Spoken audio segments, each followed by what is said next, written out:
Hey, Sign the Psycho, should I summon for Android 17? No.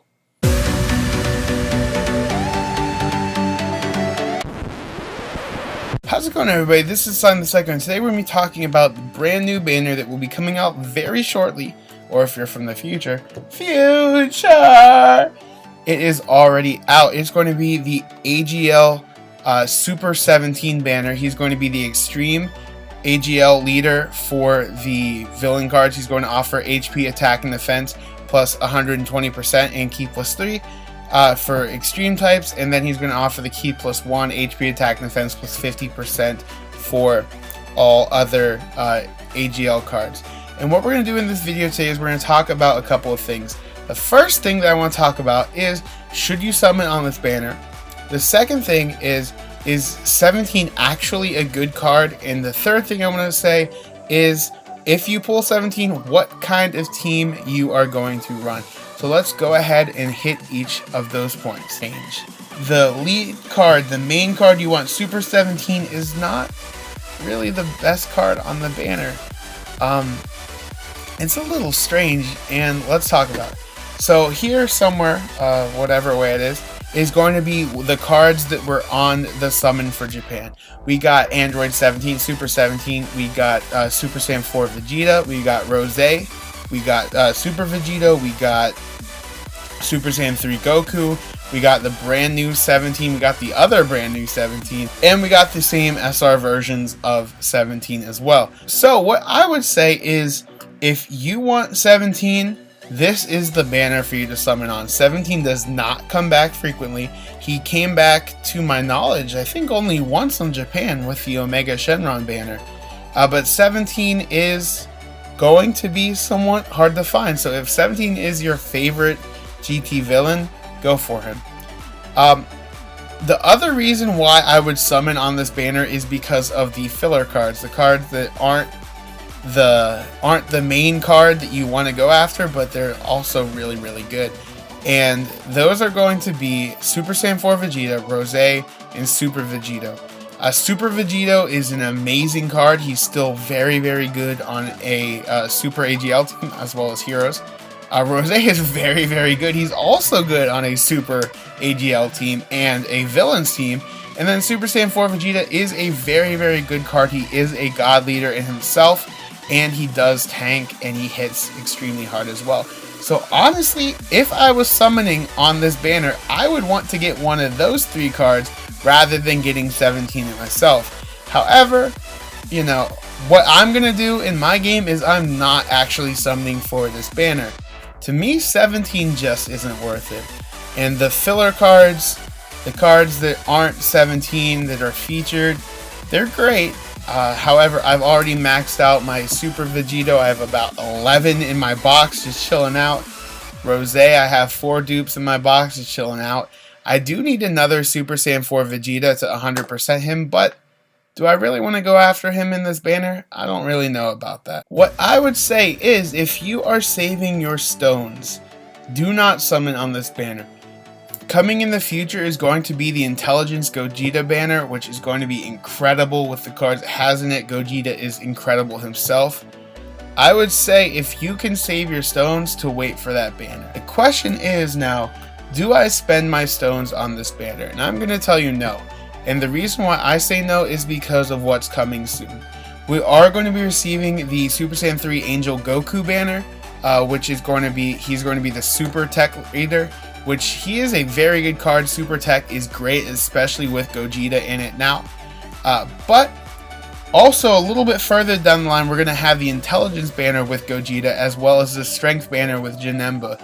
And I think these cards are definitely a lot better than Super 17, and these are teams that you would actually use more, especially Super Gogeta. So I would say save your stones. If you're free to play, I would definitely save my stones. If you're pay to play, you do you.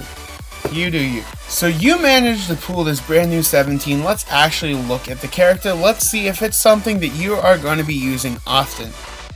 17 is going to do immense damage. He's going to greatly lower defense, and he has a very interesting passive. The first part of his passive is that he will tank everything for 40% less damage. This is not like Super Vegeta, who only tanks normal attacks. He is going to tank everything for 40% less damage. He also gets a 30% attack boost every time he's attacked up to 4 times, so a total of 120%. So he will actually hit pretty hard himself. The problem we come into is that he has subpar links, and let's talk about those. The first one is he has a lot of key links. He has Fear and Faith, he has Fused Fighter, he has GT, and he has Shocking Speed. That is 4 key links. That is way too many key links. You need to lose 2 of those and get some more attack links. While he does have Fierce Battle and he does have Nightmare that he shares with some other villains, he is missing big bad bosses, so he loses out on a massive amount of attack, especially when you start taking some damage with that. 17 also does have a farmable super. It's just not a free farmable super. Now, the one bonus that Super 17 does have is that his super attack is farmable. The brand new SR Android 17s that are summonable, they are able to Dokkan into Super 17, and you can fuse them to boost his super attack, so that is good. It's still a lot of work though. So if you pull this card, you have to put some elbow grease into it. Now, when we're talking about an Extreme AGL team, this is where things get a little weird. One of the heaviest hitters in an Extreme AGL team is Majin Vegeta. And the problem with Majin Vegeta is that a lot of people don't have him. He is a summonable LR card. His rates are literally garbage when he's in his banner. So if you don't have LR Majin Vegeta, you're going to be missing out on one of the best cards for the team. Extreme AGL itself is kind of lackluster. It's not really that great. It's not terrible. It could be worse. Not much, but it could be worse. So this is the team that I came up, and I'm going to have it somewhere on the screen right now.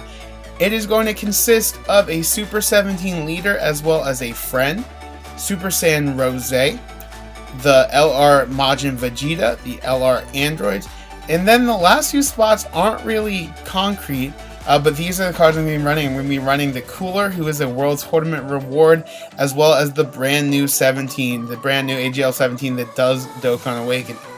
This is why. 17, obviously I'm going to be running him because he's the leader. Rose is going to provide key support. Rose also does give himself 100% attack boost, so he's going to do incredibly well on this team. A lot of people also have Rose Rainbow Starred, which means, woo! That's going to be nice. We're going to be bringing Majin Vegeta. Like I said, he's going to be one of the hardest hitting cards on this, especially with his 12 key super being the Mega Colossal damage. He's going to do a ridiculous amount of damage on that. The next card is going to be the LR Androids. They are going to link with him because they are an Android card. They are going to be able to do a lot of damage as well. And then the final 2 cards, Cooler and 17, like I said, I'm not really concrete about them. Cooler does provide for his passive to AGL allies attack and defense plus 30%, which is decent. And then 17 provides key plus 2 and then attack and defense plus 25%. So that's the team I would run. Just looking at it, it's a little underwhelming. Extreme AGL, if you don't have Majin Vegeta, don't have Rose, you're missing out. Sure, you have cards that you could fill these spots in with, like the Great Ape Turles, who can stun. There's the Golden Frieza, who can tank damage. You have the Angel Cell, who's a mini nuker. There's some cards that you can put in here, but they're not really that great either. And that's the major problem we run into with Extreme AGL. And once we get them Extreme Intelligence and Extreme Strength and Extreme Tech, there's really nothing there. They're just not as good as their super counterparts. And this is just upsetting.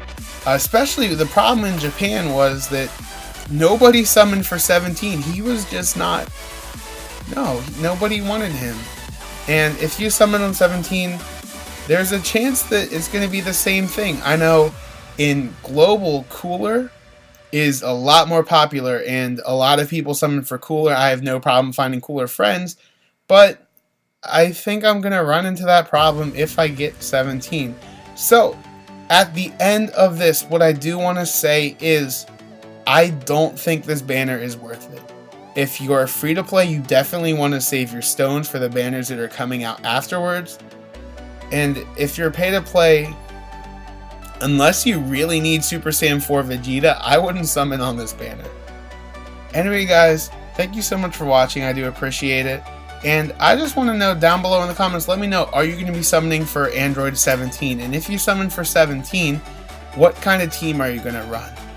Like I said, I'm probably not going to summon for him. I might do a single here, a single there. Hopefully I don't pull him.